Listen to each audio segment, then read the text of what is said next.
asalaamaaleykum mbokk internet yi asalaamaaleykum soppey Iba Kane yi asalaamaaleykum amateur yi maa ñëwaat ak yéen di leen nuyu di leen ziar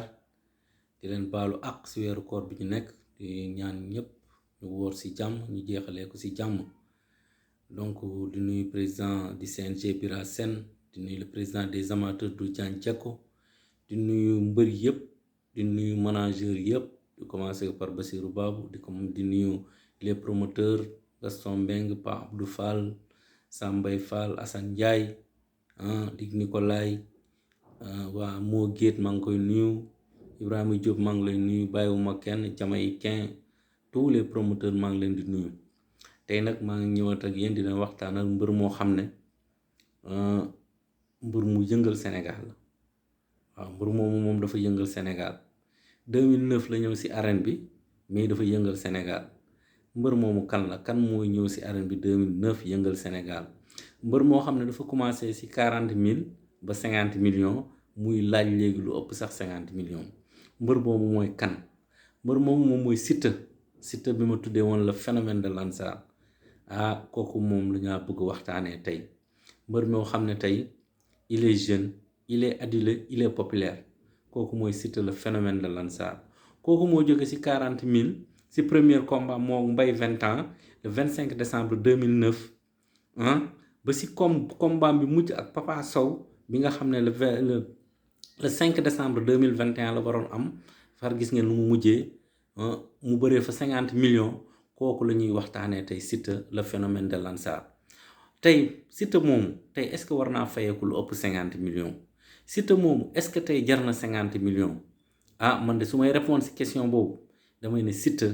jar na lu ëpp 50 millions lu tax ma ne Siteu jar na lu ëpp 50 millions Siteu képp ku ñëw stade keroog jour combat Papa Sow am nga lu la yéem man bi may ñëw di couvrir combat boobu EDK laa doxee ba arène nationale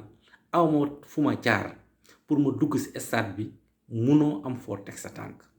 loolu ku mu doyul dara dootu la doy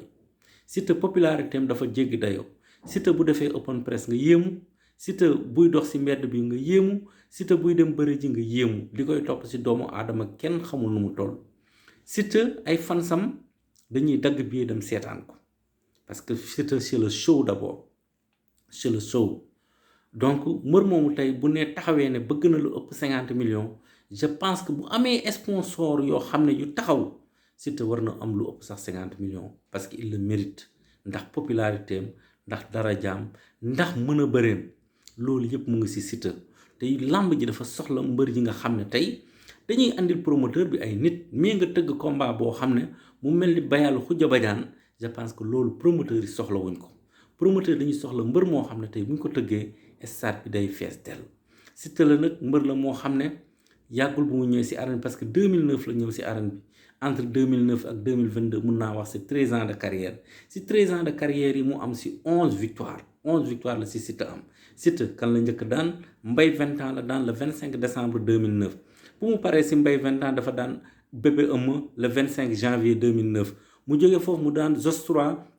le 7 novembre 2010 mu daan Zos 3 bu nekkoon Jacques Chirac après si la daan naxa le 27 février 2011 mu jóge si naxa daan Frazier le 29 mai 2011 bu mu jógee si Frazier si la daane Rouge Bordeaux le 30 juillet 2011 après si la daan Naaru Sogas le 25 mai 2012 mu jógee si Naaru Sogas mu daan Malaw Seras daan Pape Morlo daan Zarko mujjee daan Zos 11e victoire am c'était le 4 avril 2017 donc depuis le 4 avril 2017 kii nga xam ne mooy Siteu amagul victoire mu ngi daw ci benn victoire donc loolu lay wër fu mu toll nii mais ku gis Siteu xam ne il n'a pas encore dit son dernier mot Siteu nag am na 4 défaites kan moo ko njëkk daan Mame Balla 2